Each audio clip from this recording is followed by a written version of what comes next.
This is AJ. In the short time he's been climbing, he's gotten pretty good at some things, but not so much at others, which is why we spent a full day climbing together trying to fix the most common mistakes intermediate climbers make. We're going to focus on 3 climbs, so it doesn't matter if you're beginner or advanced. I'm convinced you'll get something useful from watching this. First, we started with this easy climb. It was AJ's first try on the climb, so I didn't expect much. But quickly we'll see one of the biggest mistakes that most intermediate climbers do. The big mistake is that people turn off their minds when climbing easy stuff. They don't really focus on making it the best experience possible. They just want to get over the warm-up process. So as you can see, he was over gripping every single hold. That's going to zap his energy and lead him into a fight or flight mode. Over gripping also leads to bending your arms, which loads the upper body and makes your feet become lighter so they can't place tension, which leads to problem number 3, no tension in his feet.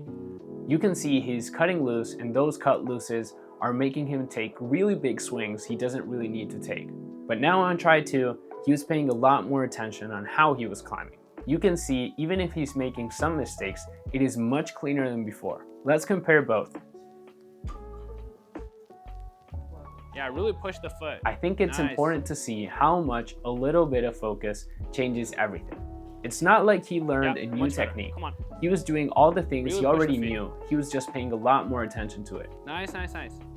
Come on. Nice. Keep the feet. Keep the feet. Relax the arm. Nice. Come on.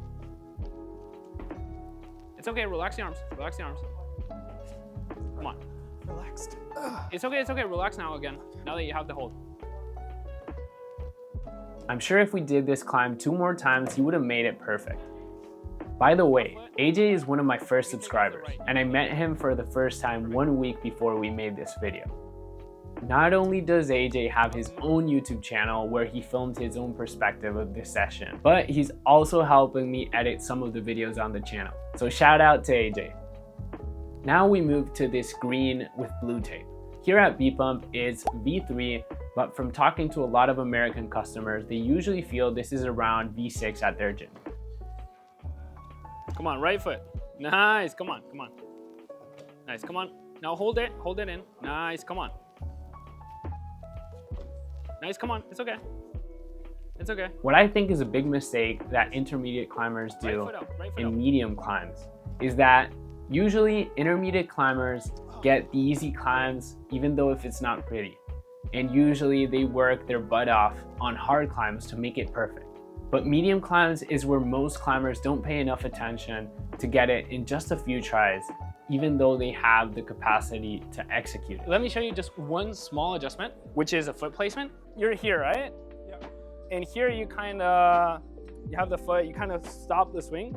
Here, if you do left foot, Okay. right foot for the snare, this is like very easy. And then here, if you get your hips close, like this is also easy. So you can even bump again here, sit, left snare, and this is like chill, like holding that. They quickly become the climbs you should have climbed weeks ago and now you're dreading of doing. I think the most important here is learning how to project efficiently. Oh, first you get the left hand, yeah. So now is the left foot, now is the left foot you were doing before. No, one more down, the left foot to the small one. Right foot against the wall, yeah, come on.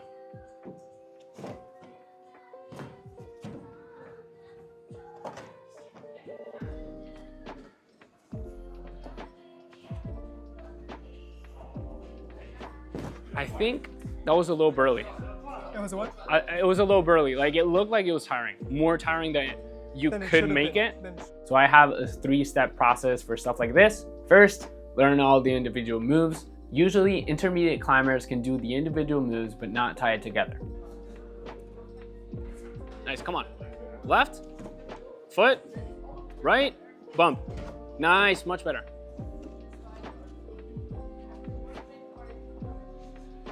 Come on, dude. Okay. Dude, that was so much better than before. 2, analyze the sequence. See if your beta makes sense. This is where most people just say, yeah, it does, and keep on moving.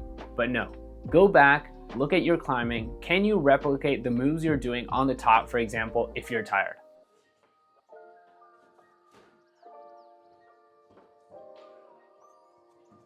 Nice, come on.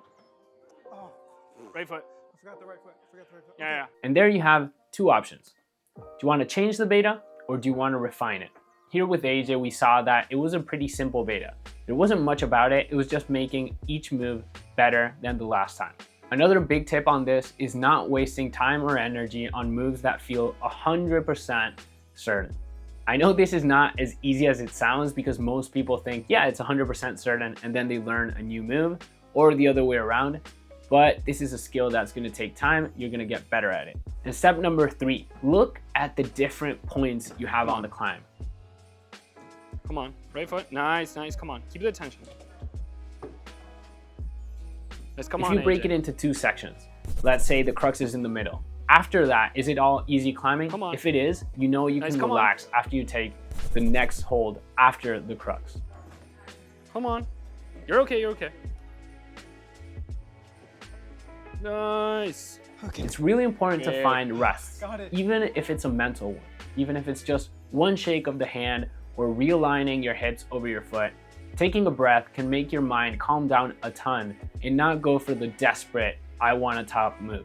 Also, if a climb has multiple cruxes, by breaking it down into different parts, you know what to focus on each part. In this case for the green, it was a toe hook in the beginning, then it was the cross and the snare, and then once he got his left hand after the crux, he knew he was chill. If you're finding anything I'm saying in this video remotely useful, consider subscribing. And now it's time for the hardest one. This is a light blue tape, which is around V6 here at BPM. This is not an easy problem. It took me around 10 tries when they said it the first time. The big problem with coordination moves is that most people keep on doing the exact same movement, Nice. thinking that somehow they're gonna land it. Coordination is all about doing small tweaks and learning from it. I think there's 2 big strategies to cheat? this.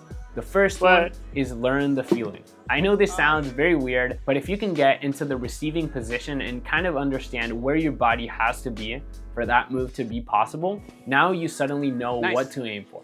That is the feeling you want, okay? Your body doesn't understand complex commands, but it remembers feelings a lot more. The second strategy is starting on easier versions of the same move and progressively making it harder. Dude, that was it. You're right. In this case, you can see me do both of these strategies in the first 30 seconds of me showing him the boulder. It's a little more out and in. It's not that you don't have to do a bigger swing, but it's just less intense. I'm not doing a lot of strength. It's just letting my swing work for me. Besides that, I think there's 2 huge mistakes that most people do in coordination. The first one is being too stiff.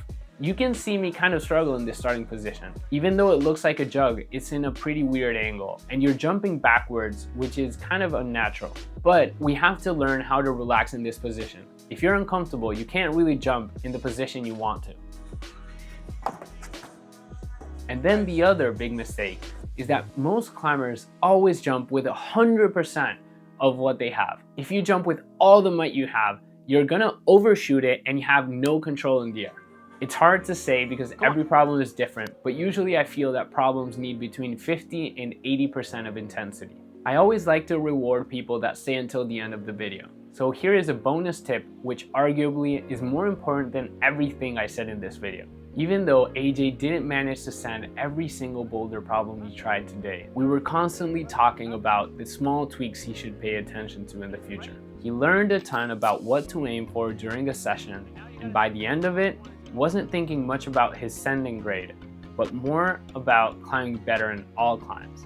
If you send a climb and forget about it, you haven't necessarily improved. But if you can learn the underlying movement, even if you don't get the send, the next time you come across a similar movement pattern, you'll know how to climb it.